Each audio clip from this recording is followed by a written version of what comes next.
ಇಂದು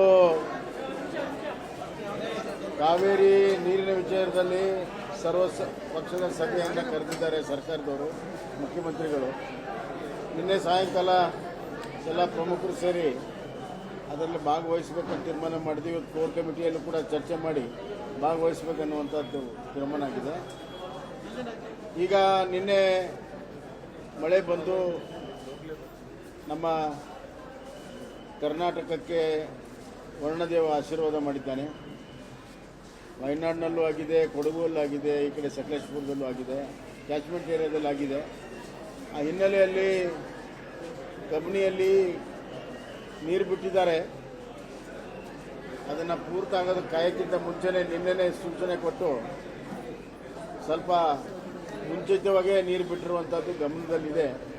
ಏನೇ ಆಗಲಿ, ಸುಪ್ರೀಂ ಕೋರ್ಟ್ನಲ್ಲಿ ವಾದ ಮಾಡೋದಕ್ಕೆ ನಮಗೆ ಭಾಳ ಗಟ್ಟಿಯಾಗಿರುವಂಥ ವಿಚಾರ ಸಿಕ್ಕಿದೆ.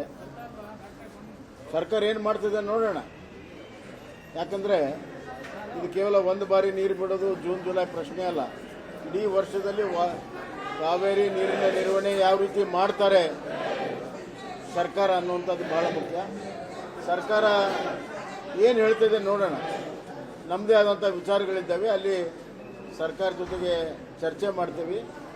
ಆದರೆ ಒಂದೇ ಒಂದು ಮಾತು, ಸರ್ಕಾರ ಯಾವುದೇ ನಿರ್ಣಯ ತೆಗೆದುಕೊಂಡರೂ ಕೂಡ ಕರ್ನಾಟಕದ ಕುಡಿಯೋ ನೀರಿನ ಹಿತಾಸಕ್ತಿ, ಬೆಂಗಳೂರಿನ ಕುಡಿಯೋ ನೀರಿನ ಹಿತಾಸಕ್ತಿ, ಮಂಡ್ಯ ಮೈಸೂರಿನ ಕುಡಿಯೋ ನೀರು ಮತ್ತು ನಮ್ಮ ಮುಂಗಾರು ಬೆಳೆಗೆ ಏನು ನೀರನ್ನು ಯಾವ ರೀತಿ ಸುರಕ್ಷಿತವಾಗಿ ಮಾಡ್ತಾರೆ ಅನ್ನುವಂಥದ್ದು ಬಹಳ ಮುಖ್ಯ. ಇದು ಹುಡುಗಾಟದ ಮಾತಾಗಿದೆ.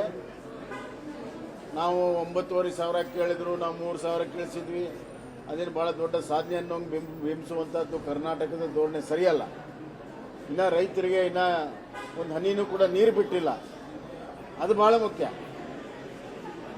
ರೈತರಿಗೆ ಕೆನಲ್ಗೆ ನೀರು ಬಿಟ್ಟು ಕುಡಿಯೋ ನೀರಿಗೆ ಸುರಕ್ಷತೆ ಮಾಡಿದಾಗ ಅದು ಒಂದು ರೀತಿಯಲ್ಲಿ ಹೇಳ್ಕೋಬೋದು. ಆದರೆ ಏನೂ ಇಲ್ಲದೇ ಒಂದು ಹನಿ ನೀರು ಬಿಡದಿರುವಂಥ ಸಂದರ್ಭದಲ್ಲಿ ಸಾಧನೆ ಅಂತ ಬಿಂಬಿಸುವಂಥದ್ದು ಸರಿಯಲ್ಲ. ಈಗ ಇಷ್ಟೇ ಹೇಳ್ತೇನೆ, ಅಲ್ಲಿ ಸರ್ಕಾರದ ವತಿಯಿಂದ ಏನು ಪ್ರಪೋಸಲ್ ಬರ್ತದೆ ಅದನ್ನು ನೋಡಿಕೊಂಡು ಮುಂದೆ ಅಲ್ಲಿ ಮಾತಾಡಿದ ಮೇಲೆ ಮತ್ತೆ ಮಾಧ್ಯಮದಲ್ಲಿ ತಮ್ಮ ಹತ್ರ ಮಾತಾಡ್ತೀನಿ.